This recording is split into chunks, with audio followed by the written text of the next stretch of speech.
Hello, everyone, and welcome to Paul Beckman's Global International Flash Fiction Reading, F-Bomb. And Paul is here with us tonight. We'll be hearing from him later. I'm Francine Witte. I'm here in New York City, and Paul Beckman's up in Connecticut, I believe. And we have some Can I wonderful. interrupt you for a second? Yes. And I won't do it again. This is now Paul Beckman and Francine Witte's global F-bomb series. Okay. I stand corrected. Well, I think it's only fair. Thank you, Paul. I appreciate that. I appreciate that. Thank you. Paul has graciously asked me to be his permanent co-host, and I'm just delighted. Um, so we're going to have some wonderful readers tonight for you, and I'm going to start with me, Francine Witte, and I'm going to read from my new book, Radio Water, which is available on Amazon, magicaljeep.com, or you can just find me at francinewitte.com, and I'll hook you up, as they say, as the kids say. All right, this was recently in Flash Fiction February, which is Fictive Dream has a very nice series where they feature a flash fiction every under like 1,000 words every day in the month of February. So this was mine. This is called This Won't Take Long, Will It?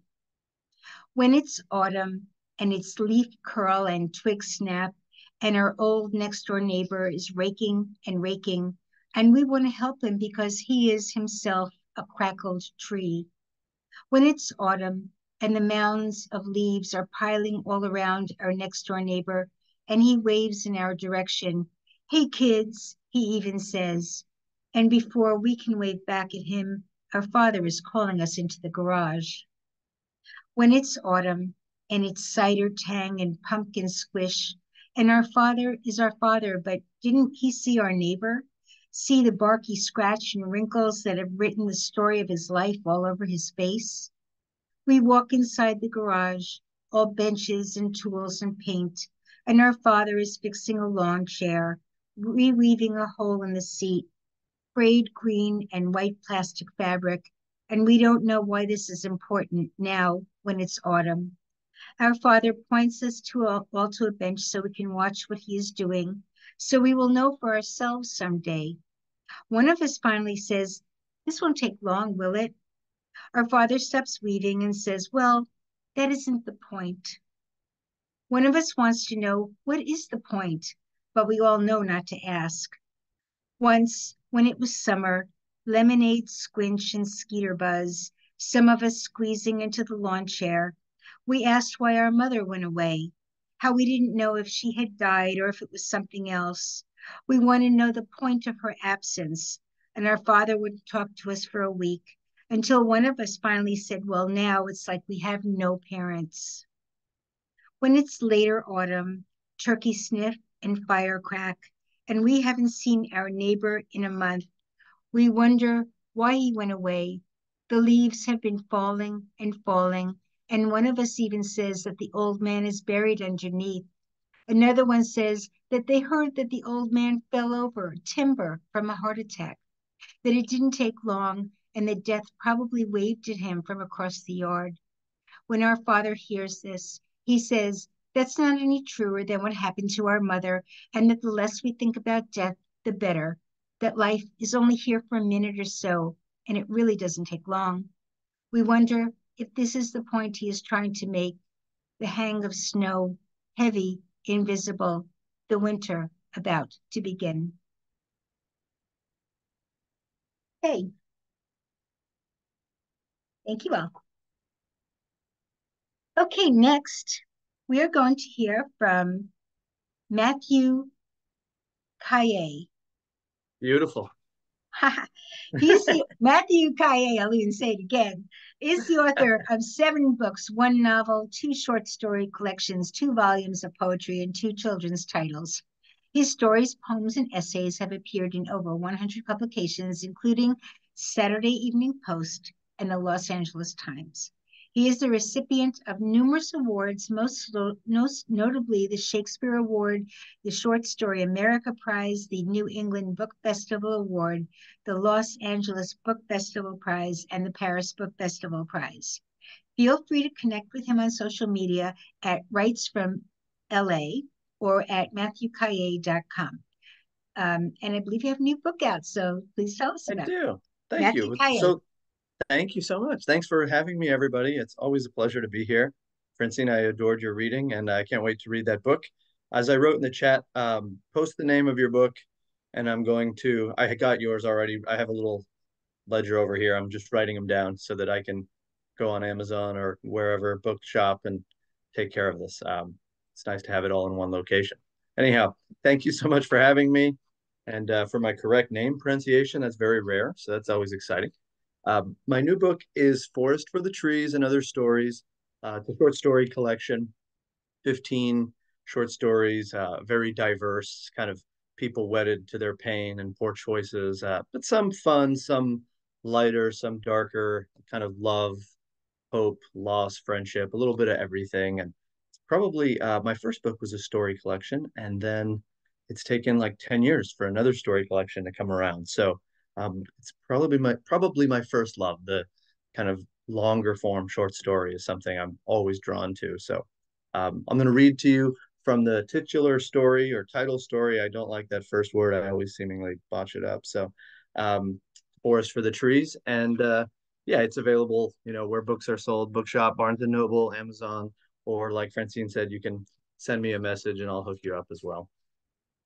Forest for the Trees. What's that? Emily turned Caleb's way and knocked a pillow to the floor. She said it again. Hmm? Caleb said, half asleep. That noise, Emily said. She placed her hand on Caleb's chest. Do you hear that? Caleb took a second, rubbed his eyes, and worked his tongue around his mouth. It's just the wind, sweetie, or a raccoon. I've seen a lot of them lately. He opened one eye and took in what he could. Emily was sitting up in bed, both hands, excuse me, both hands in tight fists, craning her head back and forth. Just relax, baby. Go back to sleep.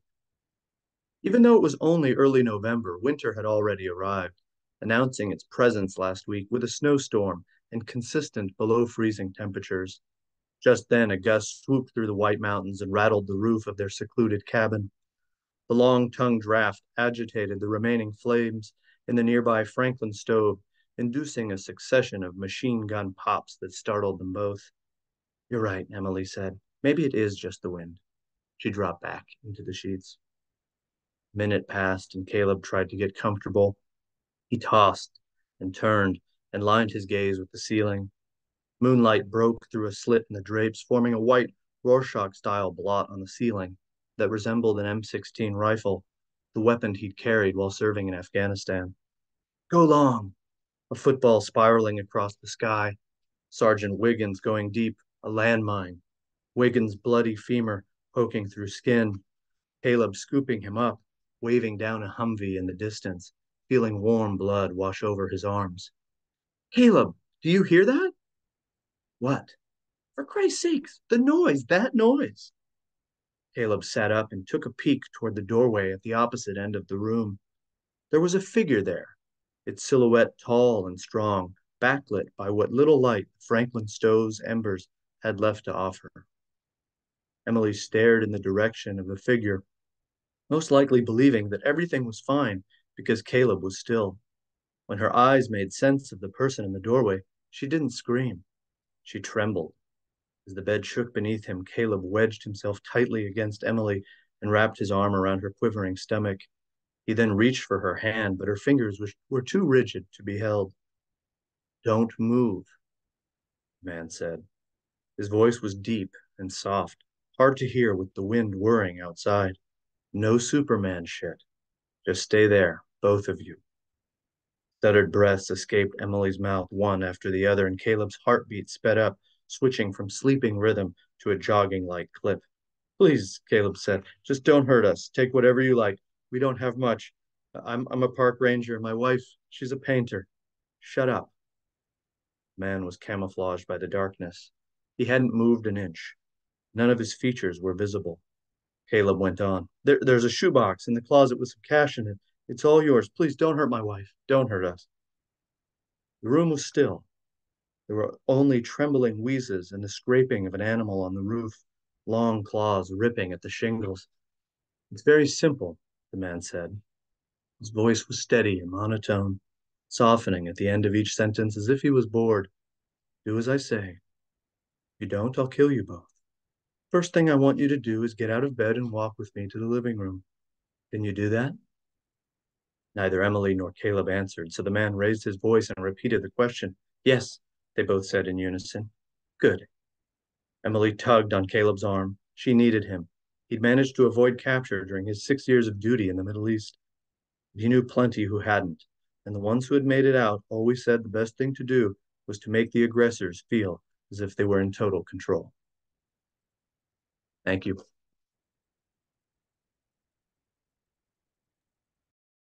Thank you, Matthew. I was on the edge of my seat there.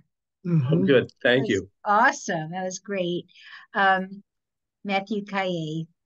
Thank you. Come back and see us again soon. Oh, would love that. And tell us again the name of your book. It's called Forest for the Trees and Other Stories. Great. Thank you so much. Okay. Next, we're going to hear from the lovely Pam Painter. Pamela Painter is the award-winning author of 5 story collections, and her individual stories have appeared in numerous journals and anthologies.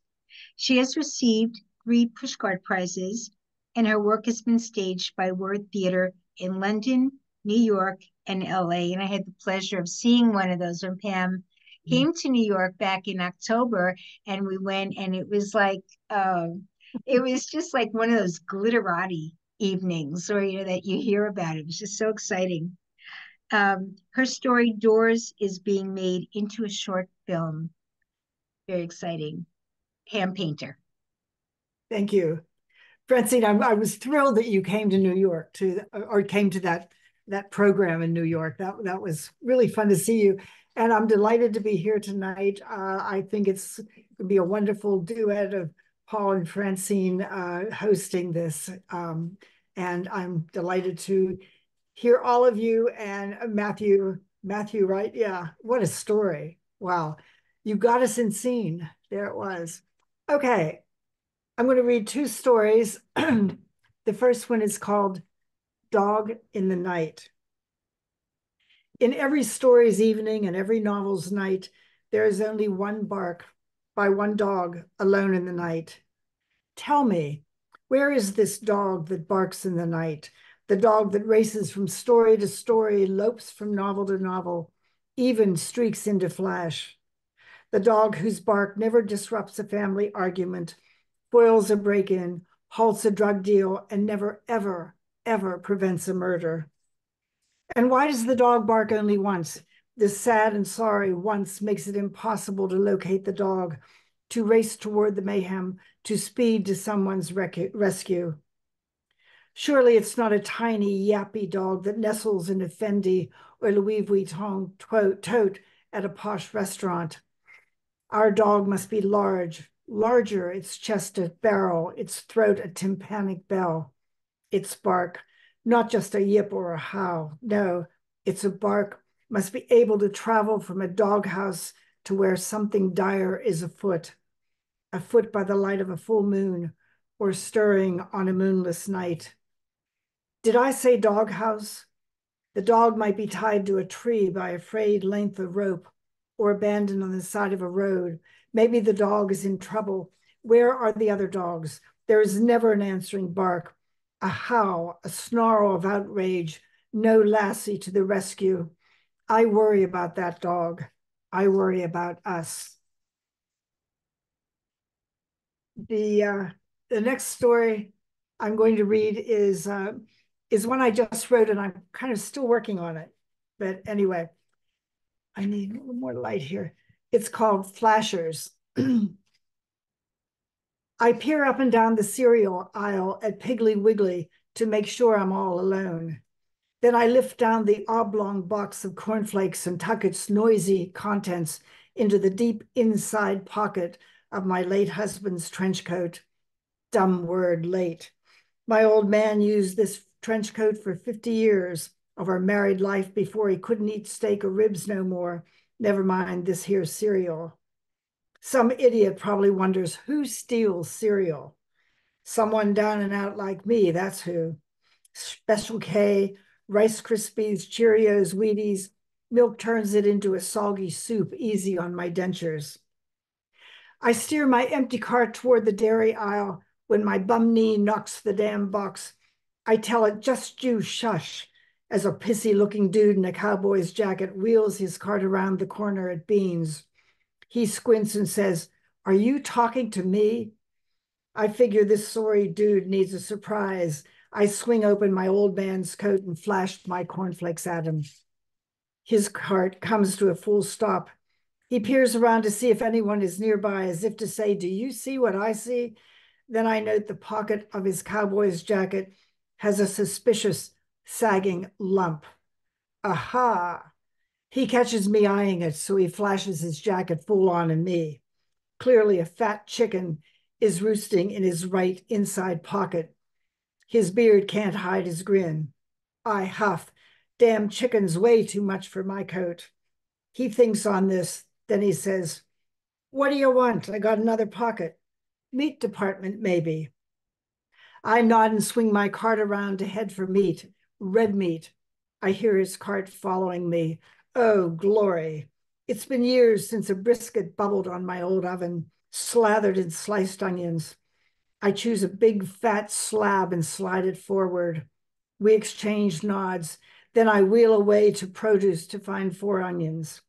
When he catches up to me near checkout, both his pockets are sagging now.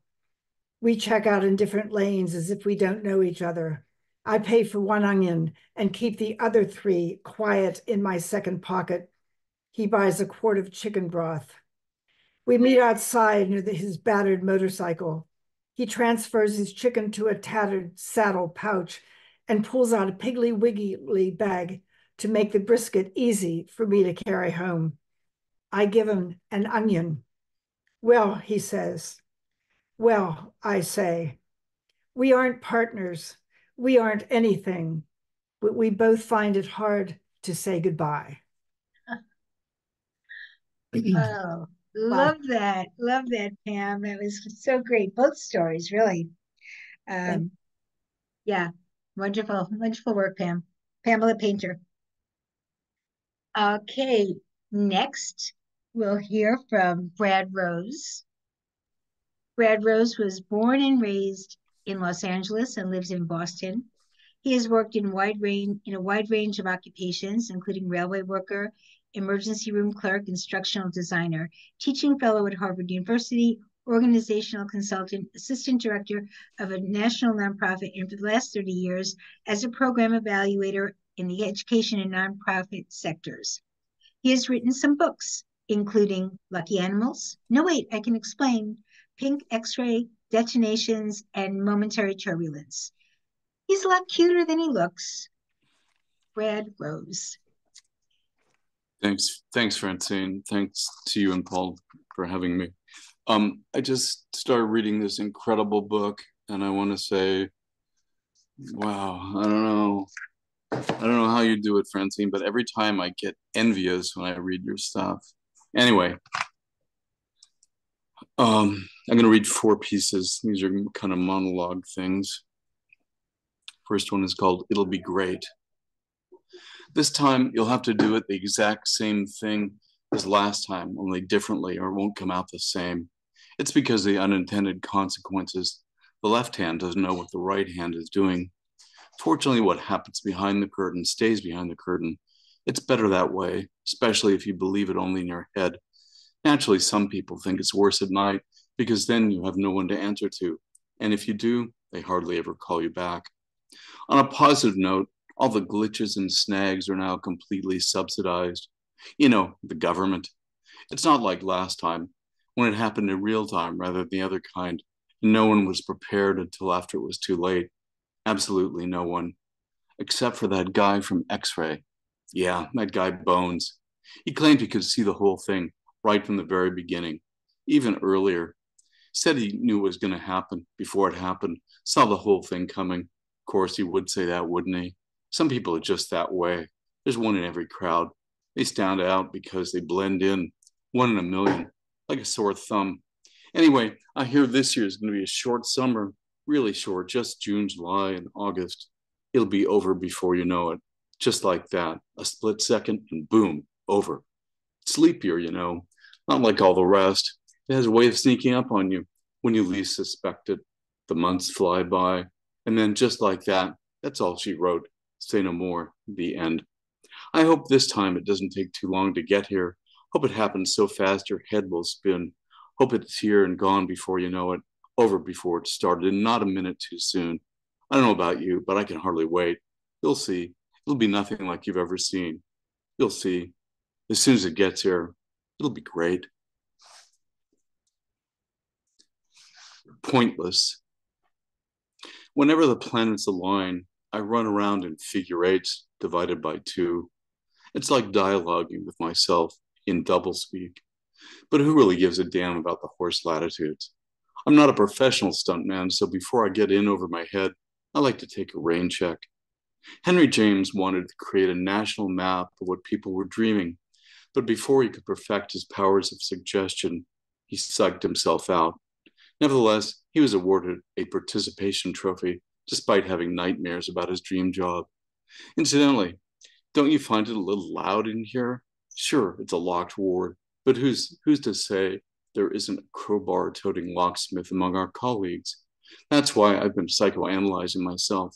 Not only is it cheaper if you use your own tools, but it's easier than growing apples for the farm team.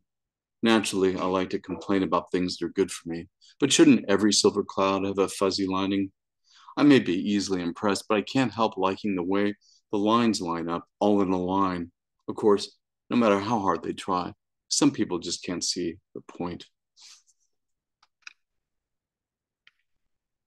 Vacuum tubes.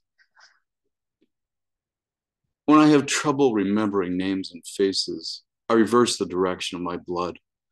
The reality of modern life is that we're interrupted all the time, but you've got to start somewhere. Besides, who knows what the machines are really thinking? Sometimes it's hard to know if this is an archaeological site or a bioluminescent crime scene. But if you wear your thought-diffusing helmet and insulated rubber boots, you too can help prevent alien abductions. I don't want to mention this, but I'm enrolled in Psychic University's School of Quantum Uncertainty, although it seems they've lost my records again. No big deal. When you get into town, just give me a call. I'll hook up the high-frequency vacuum tubes and tell the admissions office you're ready for anything. And the last piece is called Sex.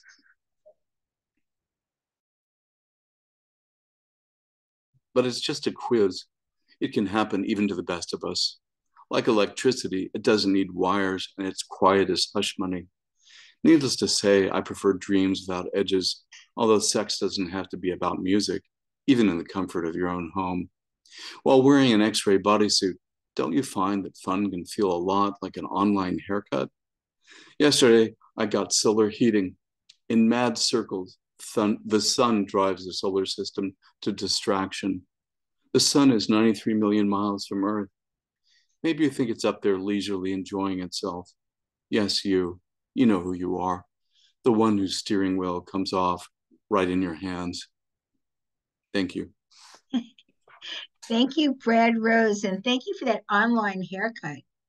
I love that. I always like whenever I'm reading Brad's, it's like he's going one way, and that's nope, we're going another way. So wonderful and brilliant as always, Brad. Brad Rose, thank you so much. So I want to just give a nod to some of the people in the Zoom room who are not readers, but joining us tonight. Maria Davin, Peter Molodnik, Bernice Holtzman, David Bright, Ray Dorman, Bruce Costello, and my beautiful Aunt Miriam Mandel. Thank you so much for being here. We really appreciate it. So we're going to move ahead and hear from Jayne Martin. Jayne Martin is a recipient of Vestal Review's Vera Award for Flash Fiction and the author of Tender Cuts, a collection of microfiction from Vineleaf Press, and the Daddy Chronicles memoir of a fatherless daughter from Whiskey Tit Books. She lives in California with her dog, Miss Pickles, and her horse, Luna, but dreams of living in Paris. www.jaynemartinwriter.com, Twitter @JayneMartin. And Jayne Martin. Thank you for having me. As you see, I have my little Eiffel Tower earrings on. I'm obsessive. Anyway, probably I'm not the only one who has put a book out and then it has a shelf life of about 6 months and it seems to be gone. Tender Cuts came out right before the pandemic. Lucky me. So I thought I would just go down memory lane and read some pieces from Tender Cuts and consider this a relaunch. Anyway, I'm going to start with the story that won the Vestal Review, and it's called When the Bough Breaks. If they don't get here soon, he is sure he will bust wide open. The bright yellow lily he'd picked for her this morning was already starting to wilt in the muggy heat of the Iowa noon. Seems like it was just spring when his father had carried him up the ladder to a thicket of juniper branches where 4 tiny spotted eggs rested among the carefully arranged twigs of a sparrow's nest. It's no bigger than that right now, his father explained. He'd seen babies before, watched as his Aunt Ellen grew large and round as a pumpkin with his cousin Ray. He knew they took a lot longer to hatch than sparrows. His mother, too, had grown large and round as a pumpkin. Some days she could barely get off the sofa. Her ankles had become thick purple rivers, emptying into swollen ponds of flesh that he would rub as she stroked his head and called him her good boy. She's going to depend on you to protect her, you know, his mother had said. He could do that. He was good at protecting things. When their barn cat tried to climb up to get a sparrow nest, he chased it away with a hose, and it never tried that again. He would hold her hand when they walked to the school bus and teach her how to tell the good snakes from the bad ones. And when it thundered so loudly that their whole cabin shook and lightning lit up the sky for miles around, he would hide his own fear so that she would feel safe. By then, the baby sparrows had flown off, all but one that he found lying stiff and cold at the base of the tree. When he had cried, his father said that was just nature's way sometimes, and together they had buried it and said a prayer. He had clung to his mother's skirt while his father half walked, half carried her to their car. They told him not to worry about the blood that trailed from their doorway. Soon dusk would begin to cast shadows like ghosts across their land. Still, he waited.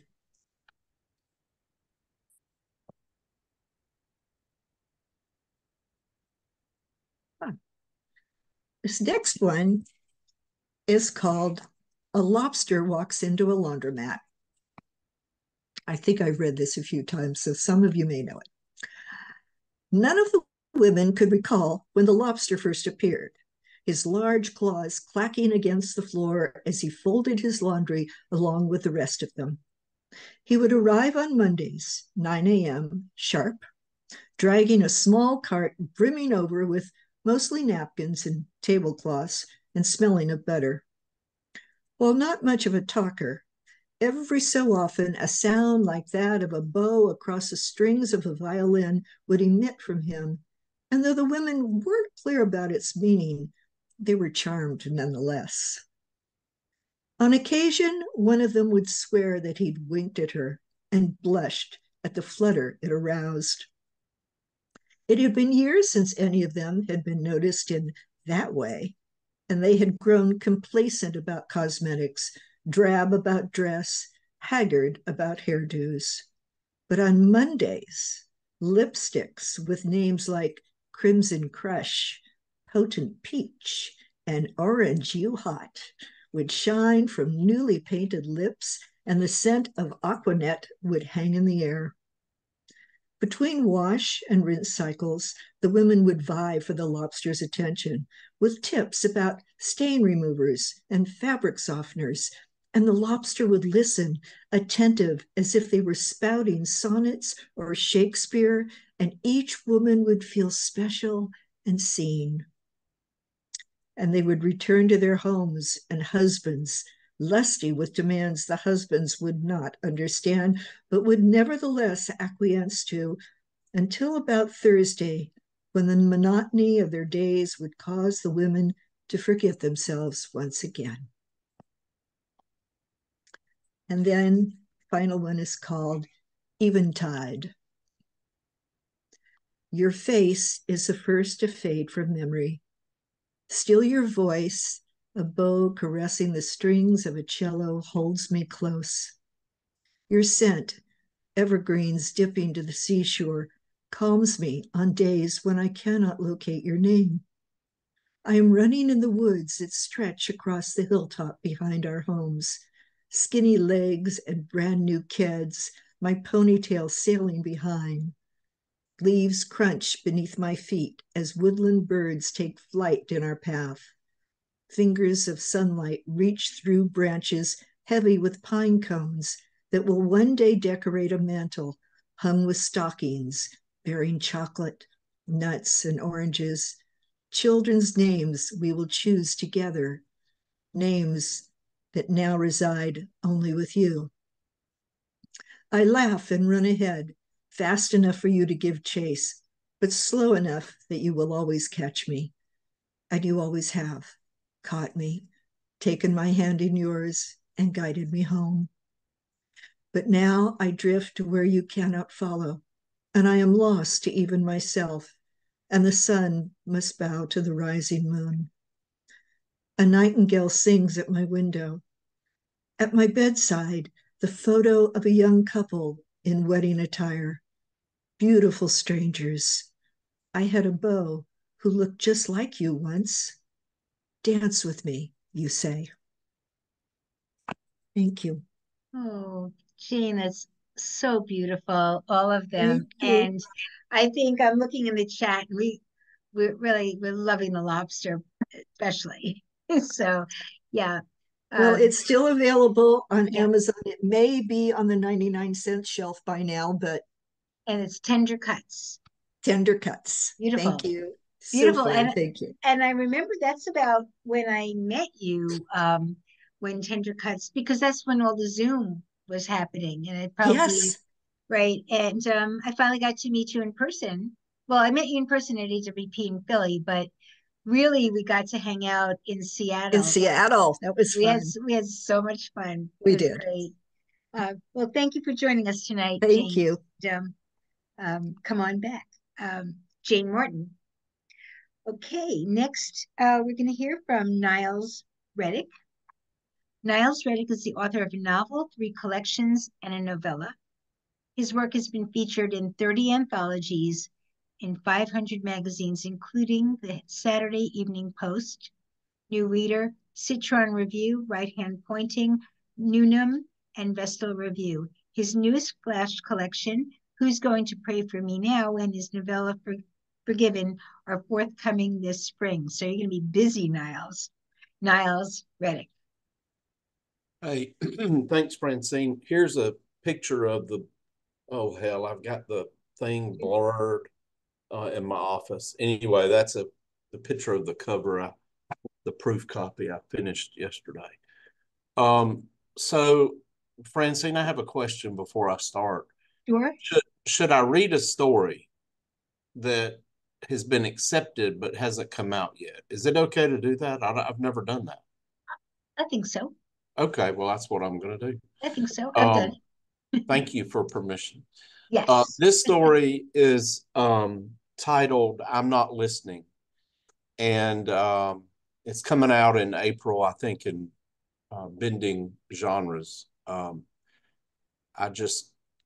It's not a true story, but it's close to true. I've made up my mind that I will not listen in the meeting that starts in 15 minutes, but they will think I'm listening because I have this incredible knack for scrunching my eyebrows together like I'm concentrating, a behavior I adopted from my 6th grade teacher, Mrs. Clemens. One look from her eyebrows stopped spitballs midair. No need to write, "I will not shoot spitballs" on the chalkboard or assume the position for a paddling. I will also fake listening by nodding, bobbing my head up and down like one of those little plastic drinking birds we bought in a gift shop when we stopped to pee before getting on I-75 in Florida after visiting SeaWorld and the now defunct Six Gun Territory. I will also fake listening by typing on my iPad the same way I took notes on Faulkner in graduate school. I'd simply written and written and written until I couldn't breathe and wanted to scream because my attention span was not as long as a 50-line Faulknerian, or would that be Faulkner-esque, sentence. It had been 30 years of PhD life listening to the same conversations by different people at different universities. The first agenda item in the upcoming meeting will be about a forthcoming accreditation visit and charting out faculty credentials to ensure a check mark, just like K-12 homework. I can count on one hand the departments I know that have issues, but each of these department heads thinks the other has the issue. And come check mark time, all of them will get a note in red, once done by hand with an ink pen, and now errors are typed on an Excel sheet and highlighted in red on a color printer. Next will be the dean. I always think of Flip Wilson's "Here Comes the Judge" to drone on about department head evaluations. This year in a new format that won't be as difficult as last year's, one borrowed from a peer institution that passed the vote by their snoring Senate in flying colors, and whether department heads plagiarize the info on their plagiarized evaluation form, like their students dumping quotes, omitting in-text citations, and stripping their papers naked of all commas like they shed their clothes at Greek parties on the weekends. Nothing will come of it because the judge gives everyone a free pass. We will top this meeting off with some special updates about the budget process that reminds me of the same nothingness the existentialists wrote about. Declining enrollment and cuts from the state will reduce revenue, except for bonuses to coaches and executive leadership that will come from private money. And then there may be an incremental tuition raise that is passed along as inflation and rising costs to students and their families, just like their Washington counterparts do to their huddled masses. When it's over, I will have written about not listening, and I will follow my parents' training and stop by the restroom before jumping into my car and merging into the commuter traffic for a Pac-Man race home, dodging potholes and easing onto the shoulder to avoid being sideswiped by semis, the drivers of which are texting and driving. Retirement won't come soon enough. I'll be poor again since the state and federal governments continue to get their unfair share, but I will, like Elvis, have left the building. Best of luck to the foolish dreamer who takes my place. So I hope you like that little one. And I'm going to read another one that's a really, really short piece. This came out in Right Hand Pointing a while back. It's really short. Dad, it's called Back in My Day. Dad brought home an empty cardboard box from work and put it on the living room floor. "Why did you bring that home?" Mom asked. "For the kids," Dad said. "You don't know where it's been." We didn't care where it had been, but the three of us piled in it and sat in a row for a bumpy bus ride across town to Sears' candy counter, then piloted a swooping jet to drop bombs in the jungles of Vietnam until we were shot down like our Uncle Ray. and then drove a dune buggy to the beach and zigzagged the wet sand to avoid the washed-up jellyfish, seaweed, and broken shells. I will put it out with the trash tomorrow, Mom said, not really meaning it.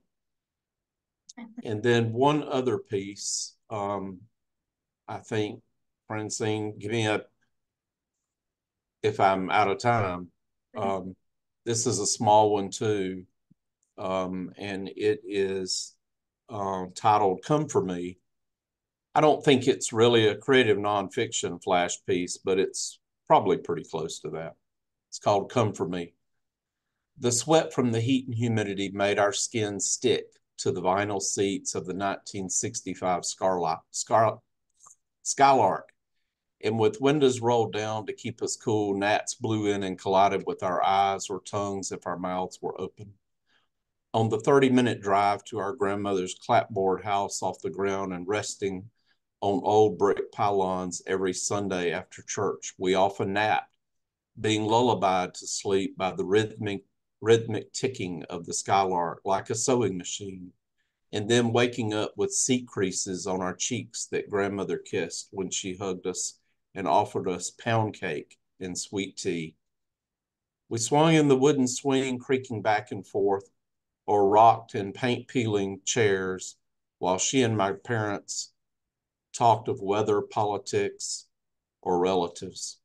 Sometimes we shelled peas, snapped green beans for her in middle bowls, or shucked corn, and she canned or froze our labors for reunions or funerals where people would bless and compliment her. We hated going every week and whined, but our mother said, "We come for her because she'd come for you." We would much prefer our friends' trampoline across the street, the coolness of the community pool, or riding bicycles on the railroad tracks until the whistle blasted and warned us off.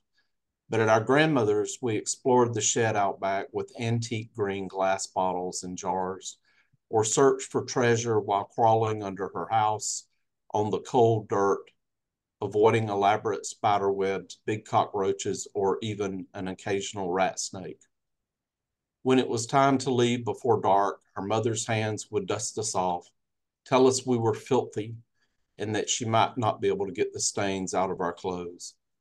When we were home, she directed us to take a bath in the clawfoot tub with soap our grandmother had made and gifted us at Christmas, a gift that disappointed us, even though our parents had told us in advance to be appreciative, to say thank you, because we didn't want to hurt her feelings.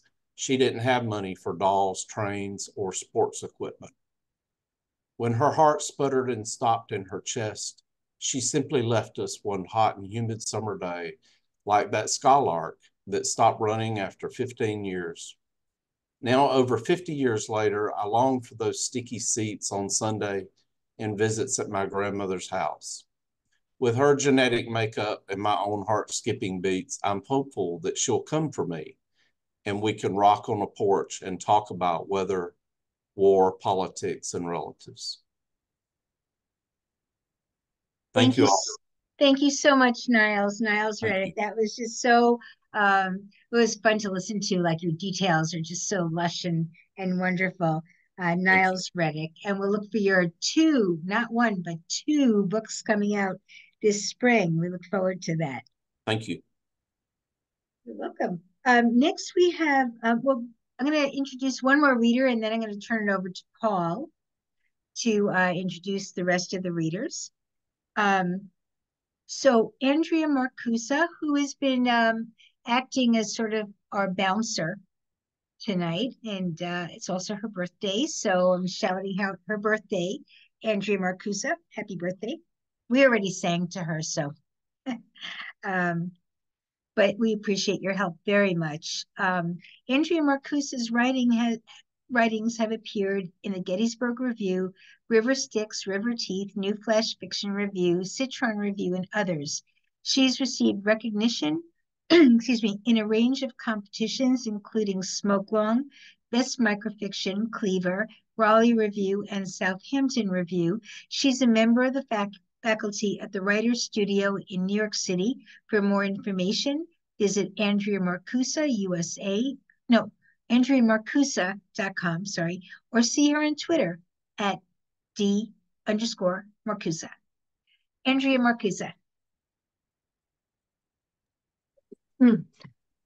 So it's so nice to be here tonight, and thank you, Francine. And I've been getting these questions like, so what are you doing on your birthday tonight? And I was like, I'm doing what I love doing, which is I'm going to be reading. And they're like, really? I mean, you're not going out to dinner? And I'm like, no, I'm having fun with my Flash friends. So I don't want to bring everybody down. So I'm thinking, what should I do? I got one depressing one and one less depressing one. So I don't know. Francine, why don't you pick? I would do depressing. Well, okay. All right. Do the depressing. It's like it's your birthday. Screw it. Okay. So this is called A Glint of Crystal, A Touch of Eyeshadow. Turning grimy dishes into shining, still warm from the heater pieces is the perfect counterbalance to the work of the self, which is so open-ended, unresolved, uncomfortable. Loading a dishwasher requires focus on the idea of waste and cleanliness, of order and disorder and symmetry. This activity occurs in a dark cube, not so dissimilar to the place I've gone today after seeing Janet, my best friend since university, who at 5'7" now weighs only 99 pounds. Shaken from the sight of Janet in a hospital bed, her bony face more of the next world than the current, I, unlike the comforting hum of a machine that has a start and finish, find the rattling within myself impossible to shut off. Today, I want to hide in the perfection found in the glint of a crystal wine glass, freshly washed, showing no traces, streaks, or water spots. I tried to create this today for Janet as I dipped brushes into pans of rose blush, smoky eyeshadows, and brought some color to her wan face as it rested there on the white pillow. The azure pencil that I carefully drew on her both upper and lower lash lines and then smudged helped restore her eye color back to sky blue instead of gray dishwater. The world of the dishwasher is devoid of whims, moods, or tragedies, save for an occasional broken piece of stemware that can be easily replaced. There's no room for disorder between the pristine rows of prongs, ones that are engineered perfectly for the slant of a plate or the height of a coffee mug. As a result, this household chore is a refuge for me from the weight of being among the living this afternoon as I try to order the disorder in my heart. But it's hard when I feel like wailing after seeing how cancer is taking my friend bit by bit, first 3 lobes of lung, then a piece of her brain, now her mobility. I thought our lives together were still a meal half finished, one that began years ago when we would throw on thrift shop sheaths and apply makeup for a college dorm party. Janet, tall, blonde, graceful, and me, petite, brunette, intense. Later, we wore short cocktail dresses for my 30th in New York City, and a few years later stood on weekends side by side at Manhattan's ancient playground, pushing our sons on swings. 18 months ago, when we shopped for mother of the groom dresses for her, cancer had already struck. The dishwasher is where I imagine a perfect world, like the rows of an ear of corn or a V that geese fly in. 8 plates, all the same height, matched top to bottom, tines of forks sprouting from the silverware basket. Beside them, a handful of shiny spoons, a bunch of sharp knife blades. Cancer is chaotic, undisciplined, unruly, lurking there, even when tests say otherwise, ready to stage a new savage assault on a different front. This afternoon, after I finished applying Janet's makeup, I stained her lips more rose than their earlier pale purple. The color bloomed on her bony cheeks. The concealer masked the gray hue under her eyes. I squinted and gazed at her face. She looked perfect to me, especially when she saw her reflection in the tiny square mirror I held up for her, and she smiled. That spark I'd always counted on, half schoolgirl delight and noble strength, still shone. The look that belonged to the 19-year-old down the dorm hallway, who always knocked on my door and dragged me away from my books to eat dinner or see a movie or have a cigarette on a fire escape. The mother who always mailed out her holiday cards with a photo of her children the week before Thanksgiving. The woman who would turn a man's head with her liquid blue gaze long after the rest of us had faded into the bland background of middle age. Today, as she walked the hospital floor, half hallway, clasping my arm, slowly, deliberately, with tiny shuffling steps, I remembered her old stride, so fast that I had to skip walk to keep up, and she always wore heels. Sometimes the dishwasher breaks down. The repairman arrives, lies on his back with a flashlight, and replaces a part. But there's no restoring a piece of amputated lung or excised bit of brain. She limps now. Her arm hangs at her side, lifeless. As we made our way around the floor, 2 nurses noticed Janice's makeup and told her she looked beautiful. They smiled encouragingly, but I saw the other in their expressions and understanding that the end was near. When Janet's husband arrived for his daily visit, I left her and returned home and began loading the dishes that had been sitting in the sink into the dishwasher's upper tray. I lined up the short glasses and set them on the left side, standing like little foot soldiers on the edge of a day's insurgents, and then rested the dinner plates at the bottom rack so the caked on tomato sauce could easily melt away when the machine was on. If only Janet's cancer could disappear with the push of a button, or my grief. Beautiful. And thank you. Oh, so poignant and beautiful. Thank you, Andrea. And I also wanted to just footnote, like, you were just in Iceland, right? So that was like your birthday trip. That was my, it was a way to kick off the birthday. So you've been living it up. And so yeah, awesome. It's wonderful. That was a beautiful story. Thank you for sharing that with us. And again, happy birthday. Thank you. And I'm going to turn it over now to, thank you, Andrea Marcusa. Sorry. I'm going to turn it over to Paul Beckman. I wanted to just, Paul, I sent you bios, but I have Billl Merklee's bio twice. So he's going to go first and ignore it later. I'm not going to introduce Paul right now because Paul really needs no introduction, but he will be reading later. And that's when I'll come back and I'll introduce him. I'll give you the whole, story of like everything he's done and everything. So, but for now, Paul Beckman.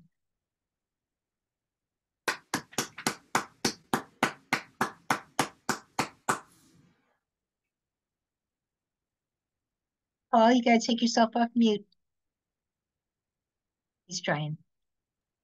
There he goes. Okay. There we go. Yeah. Thank you, Franny.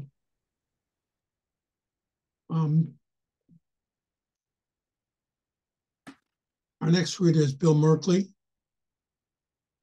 His work has appeared in numerous journals, was included in Best Microfiction 2021, and nominated for Best Small Fictions 2022 and 2024. Most recently, he was shortlisted for the 2024 Bath Novella and Flash Award. When not reading and writing Flash, he expends way too much energy managing his election year dread. Bill. Thank you, Paul. I thought I would read the very first piece of Flash I ever got published way back in 1994. And I thought about rewriting it because I'm sure when we look at earlier stuff that we've done, we all think, oh, I could do that better. But I wanted to leave it alone because I remember having to send it, having to submit it through snail mail and waiting for the snail mail response. And when I got the acceptance letter, it was like Christmas morning. So I wound up in this, along with Joyce Carol Oates and Noam Chomsky. And I'm like, what business do I have being in that? But there we are. And I don't remember the original title. The editors decided to call it A Note. So this is A Note. I felt sorry for Mr. Sorensen, always away on business with 3 beautiful blondes at home. Jen was platinum, Abby was strawberry, and yours varied from time to time. I liked flirting with Abby, telling her that she and I would go out when she was a little older if her sister didn't mind. I remember being alone in the house with Jen one night, and all I could think to do was teach her how to play Stairway to Heaven on the piano until 2 in the morning. I thought I was being a gentleman. My mind rattled with her stories about her rapacious ex-boyfriend. If I could do it all over again, we'd play the piano naked. Though I coveted your daughters, I think I loved you the most, and I think you knew. I was flattered that we were able to talk about anything, that I could tell you I was a virgin and you could tell me that you really shouldn't have worn white. I was somehow honored that I could drop by and join in your afternoon get-togethers with the neighborhood women, and grateful for your understanding when you found my friend Jeff and I parked in front of your house one night smelling of blackberry brandy and talking nonsense after Jen and I had broken up. I remember coming by after school one afternoon to ask you to stop taking my side in the breakup, and your smiling remark that we should be careful lest the neighbors start calling you Mrs. Robinson. I still think about what might have happened had I seen the movie. Thanks. Great.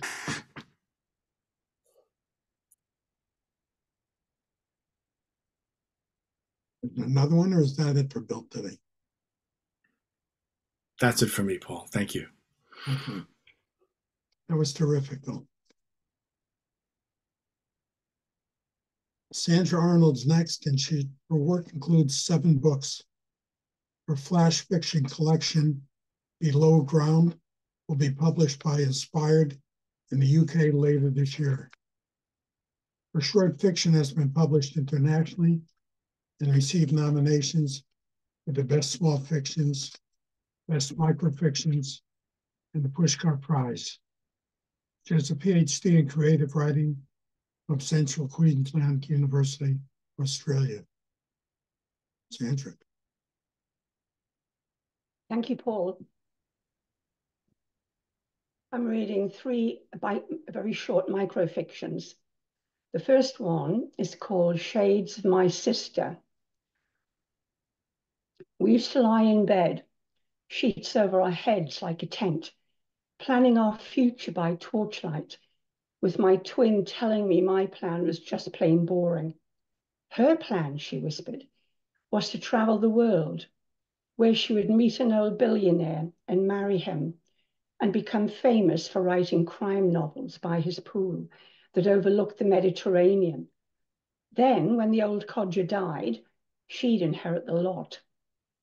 When I asked how he would die, she laughed and told me to use my imagination, and told me not to worry about my boring future, and promised to send for me when she'd buried him.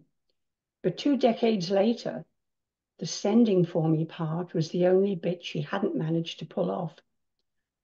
The first time I woke at night and saw her in the corner of my room, I asked her about the whys and whens and hows, but she put a finger to her lips. You said you would always be with me, I whimpered. Oh, but I am, she said.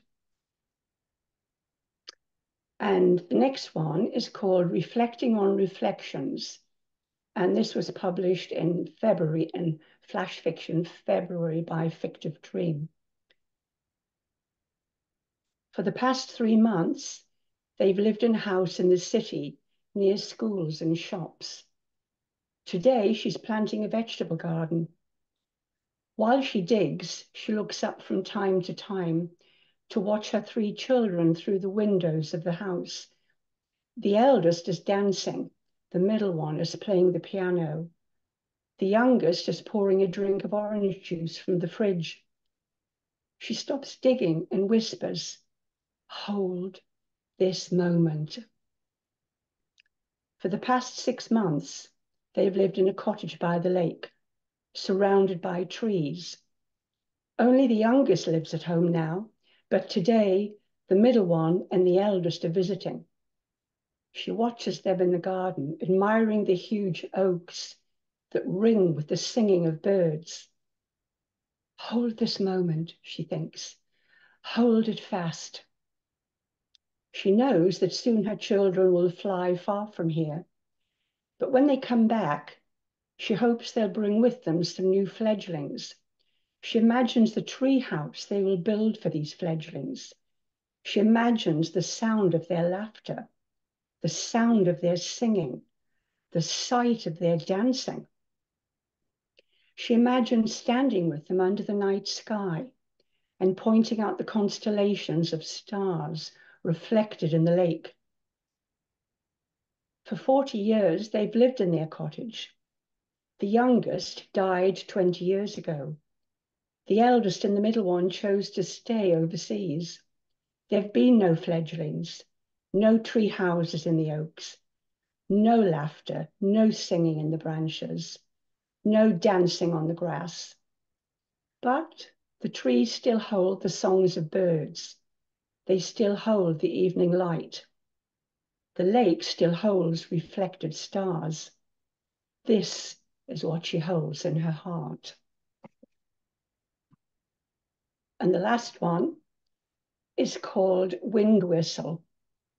And that one was published in Flash Frontier in New Zealand. Wind Whistle. Whistling wind flaying her skin, hailstones pounding her head, rain dripping from trees that circle the house they built when they were young, inside the bare land that echoes with laughter, that turned to tears with the ashes of their youngest under the oak. And when the eldest left for foreign shores, they continued to plant and continued to dig and continued to harvest the fruit until they grew old and only one was left. And her heart lies in the earth, in the logs, in the fire she lights at night, in the songs she sings in the dark. Thank you. Thank you, Sandra. Thank you.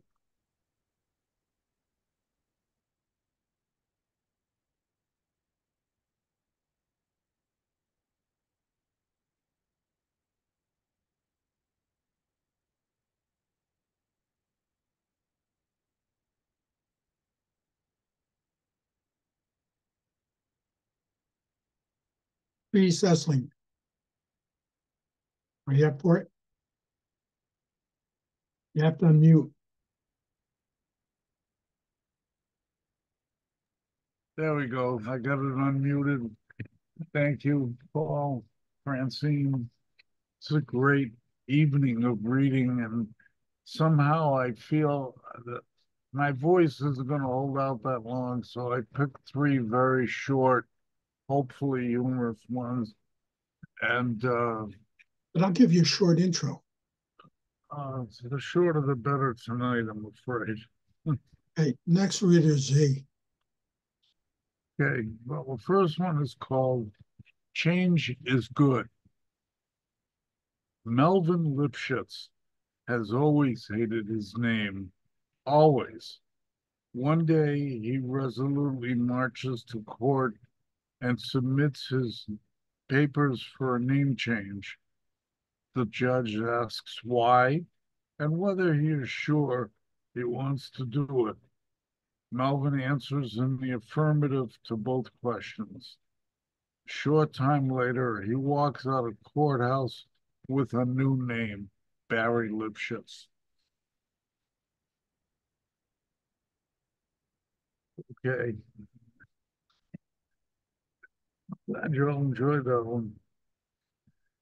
Nowhere Man. When Murphy, let me just drink some water. Hold on a second.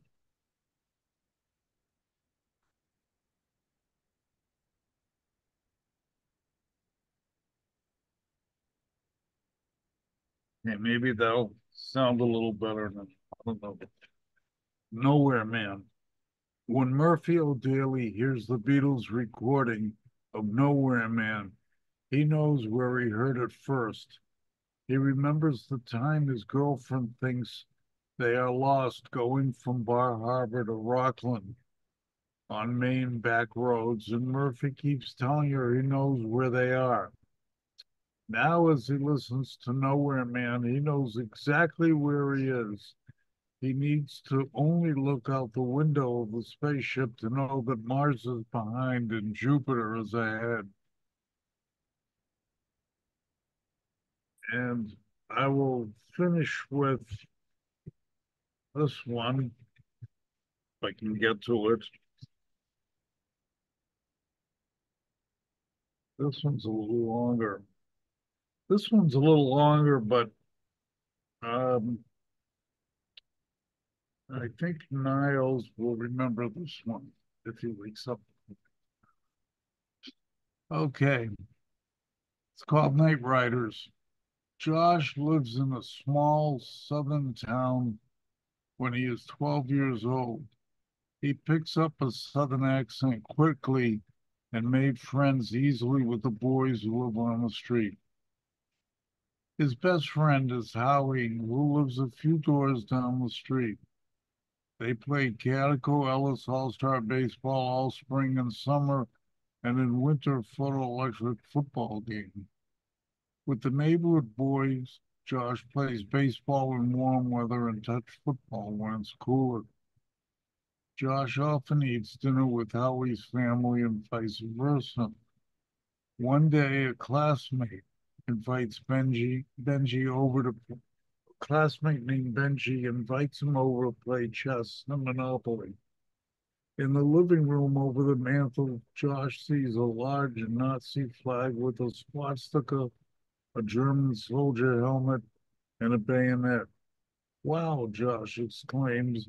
Was your dad in the war? No, he belongs to an organization that likes this stuff.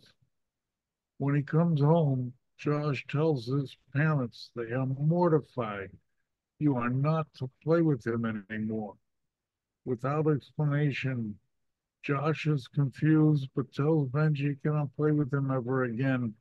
He begins spending more time with Howie playing basketball in the driveway. At Christmas season, every house on the street except Josh's puts up decorations. A manger here, Santa Claus and a sled there, lights on almost every house. The other boys ask Josh why his house is not decorated, and he tells them he is Jewish and does not celebrate Christmas. On Christmas Eve, a night riding caravan of cars and pickup truck pull up to the front of Josh's home, and a dozen or so men in white sheets climb the 5 stairs to the front lawn and pour gasoline on it. Light the gasoline so it forms a perfect cross. The men then run back to their vehicles and drive off. Josh is sure he recognizes Benji's father among them. A few days after Christmas, while they are playing football, some of the boys tell Josh it would be best if he and his family leave town. Josh tells his parents, who say to tell them they will leave at the end of the school year. The boys tell Josh that their fathers say the end of the school year is acceptable. Thank you. The interesting thing about that story, it was in Memphis, Tennessee, which is why I mentioned the Highlands. And many years later, my wife decided she wanted to go to the Grand Ole Opry. So we go to Nashville, and then we took a car and we drove around Tennessee and ended up in Memphis. And I took her to the old neighborhood, which when I lived there in the 50s was totally segregated. There were no black people anywhere around. And now it was an all black neighborhood.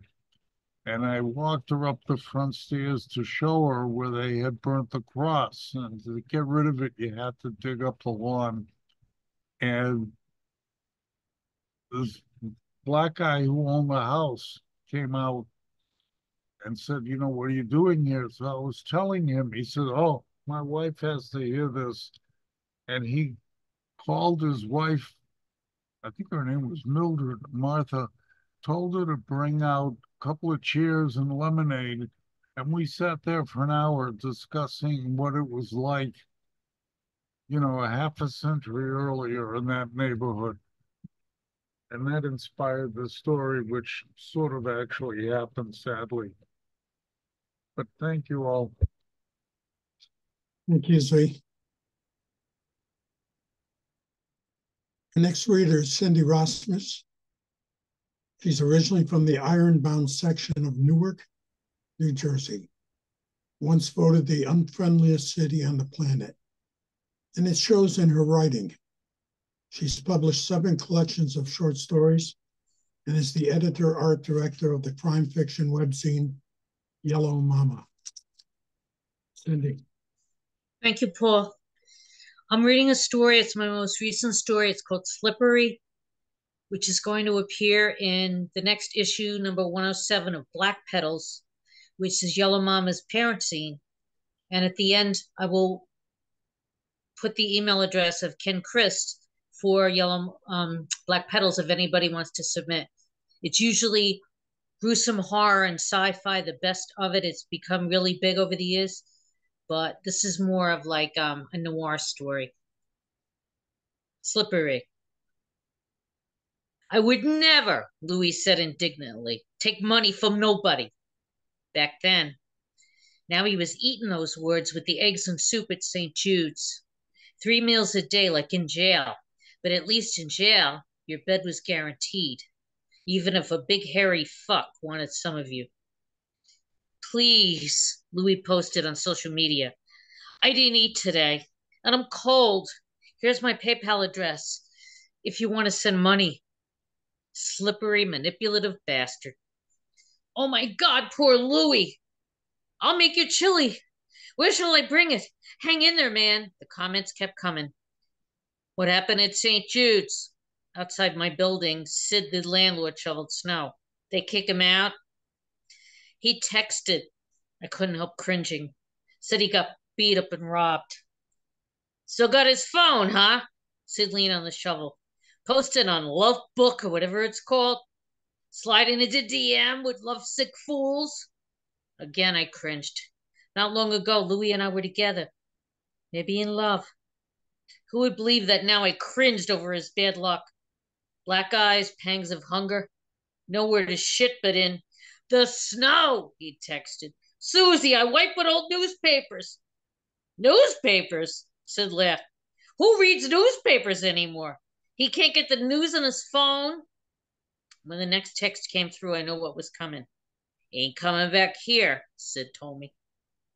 Susie, he yelled on his way upstairs. All drunk and nasty, his face boiled lobster red, gripping the banister to keep his balance. Quiet, I whispered like he'd get the hint. That made him louder. Who gives a fuck? All over the building, neighbors stirred in their beds. One door, Sid's, cracked open. Please, I begged, just go to sleep. That stare made me want to kick him down the stairs. Here, on the black icy street, I slipped him a 20, but no more. Gee, thanks. Like he expected lots more. When he leaned in for a kiss, I jumped. Oh, I get it, he laughed. So now I got cooties. He smelled like he did, and worse. that we'd ever in my clean, soft bed. Way back, used to slide around on the ice like a hockey star. Now, in holy sneakers, he shuffled his feet back and forth in the slush. It looked so painful, I almost cried. Almost. Right now, I hated him. Not even a hug. He used to look good, sometimes adorable, with a dimpled smile, but now it was like Hannibal Lecter nuzzling Clarice. You don't care, his latest text said, that I have nowhere to go, no crumbs to eat. Even birds eat better than me. I started to put down my phone. You with your Chinese feast, seafood delight, the big tipper you are, and your fancy wines. Anxiously, I looked around, like he was watching. But from where? Eating cold egg rolls. Cold egg rolls over the sink. I just finished one. And he came right back up. When'd you fuck him? Louis had asked me almost every guy at Scratches. As the day bartender, I knew a shitload. Never usually was the truth. Fist clenched, he turned to Walt, the owner, who looked ready to kill me. Once again, Louis got me fired. At the bottom of St. Jude's steps, he was found. Head twisted too far around. Eyes sightless in his red face. In our town, even dead homeless guys made big news. I give up, Louis' last love book post had said. Tonight will be my last. Like a real drama queen. Bitches screeching all over town. So he jumped, Sid asked me. Who knows? Was he drunk? Sid said. On whose dime? Not mine. I couldn't look at him. He probably slipped on the ice.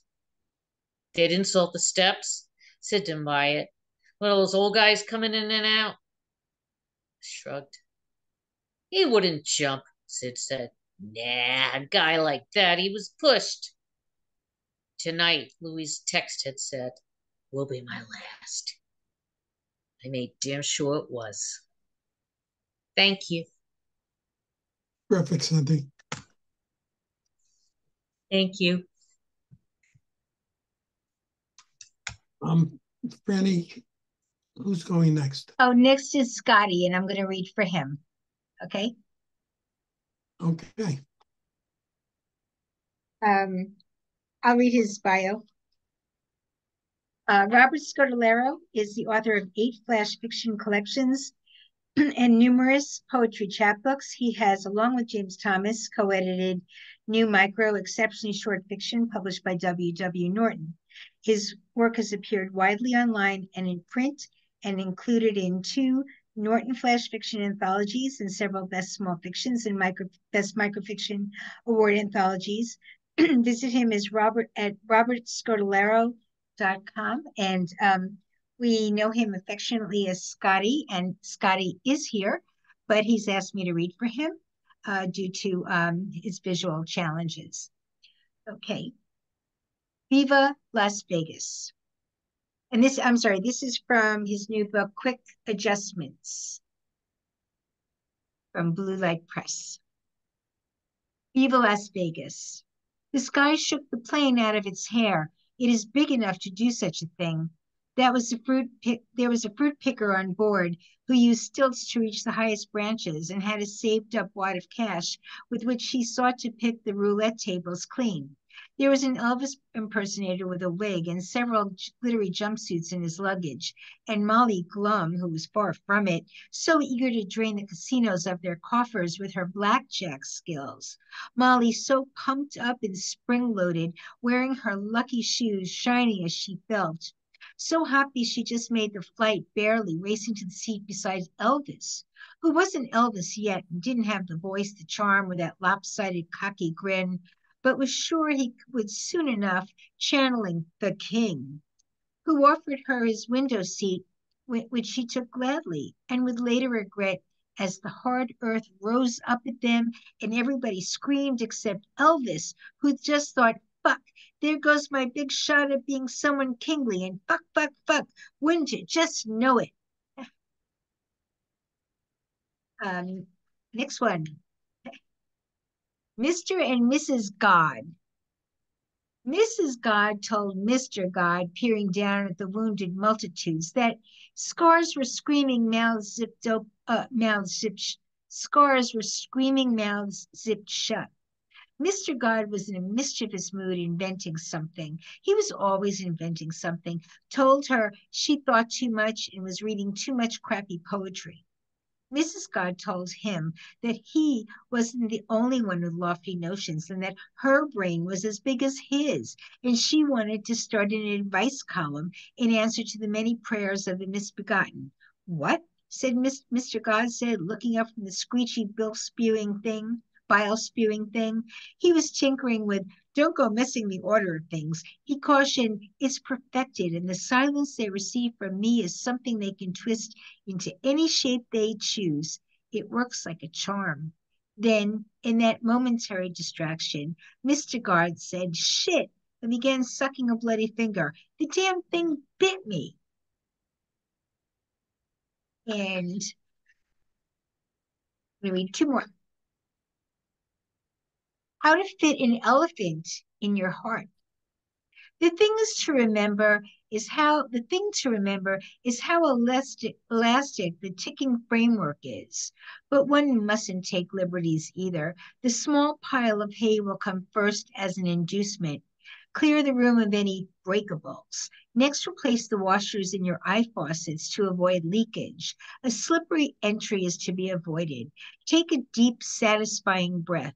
The incision should be clean, straight, and long. Keep a roll of Scotch tape handy. Additionally, keep a bottle of alcohol spirits nearby. The beast may need a shove or two. I wish I could tell you there's something to be done about the tusks, but hey, that's all part of the deal, isn't it? When that last foot is in, tape quickly. A crisscross pattern is advised. Double up. Breathe.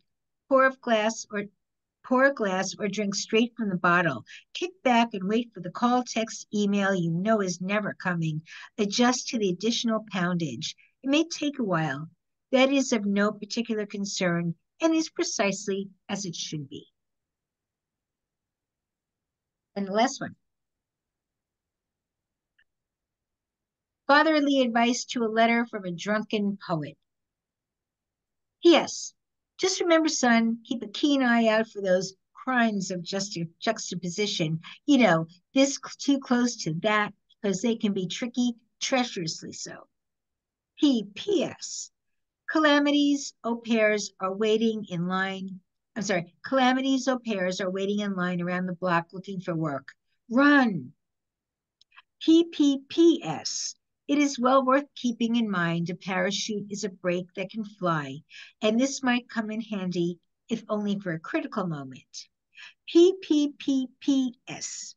And never forget, each morning is an ode to mobility, and mobility is an ode to quest.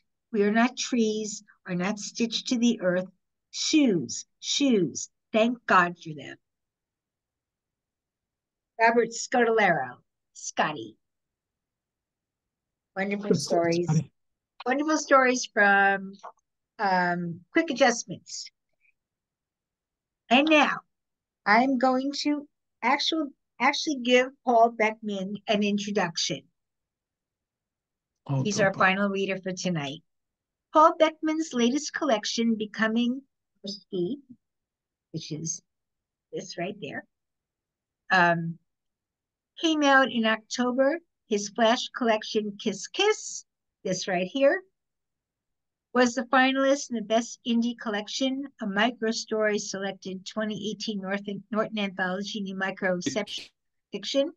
Paul has a story nominated for the 2019 Plus Small Fictions and a micro accepted for the 2020 Best Microfiction.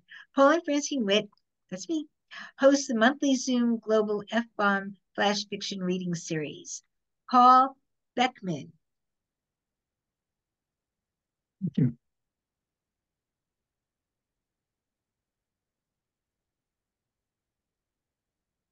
I'm just going to read one, but it's 800 pages. Oh, well, moving on. I remember it as episodic, which makes it real. And I remember where we were standing or sitting, near or on our bikes, or hiking. But how can you not remember the same things, since you were with me each and every time? Even though we are not married anymore, we have gotten over the spite and malice towards each other a long time ago. So why does this keep happening, especially at funerals of our once common friends, when I tell you the first memory of us as a couple socializing with a now recent widow or widower, and you say you have no recollection of that, and are you trying to gaslight me? Or have you truly put our years together out of your mind so you can go on with your life? And it's not as if I think of these happenings on a daily basis, but they are the first things that come to mind when I get a death phone call or read about our sometimes once and still mutual friend. And there's no one to share my thoughts with but you, because you were there and we talked about the friend.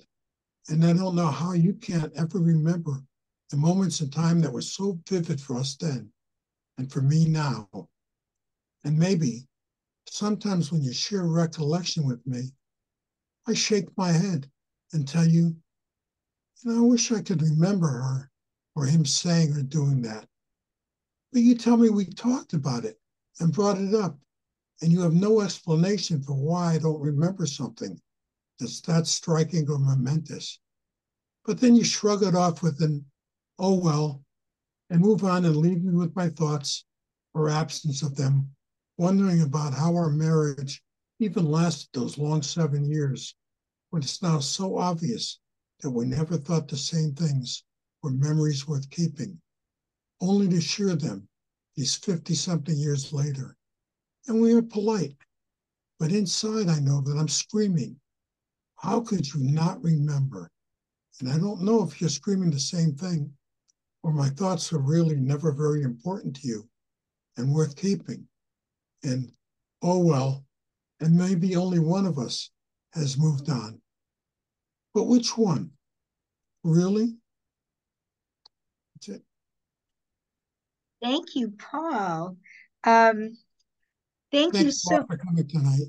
Yes, thank you all for coming tonight. Thank you to our readers, Mathieu Cailler, Pamela Painter, Brad Rose, Jayne Martin, Niles Reddick, Andrea Marcusa, who helped so much with the Zoom tech and being our bouncer, Billl Merklee, Sandra Arnold, Zvi Sesling, Cindy Rosmus, Robert Scotellaro, and of course, Paul Beckman. I'm Francine Witte for the F-Bomb Global Reading Zoom series, and we'll see you next month, and drive safely. Good night. Goodbye, everybody. Okay.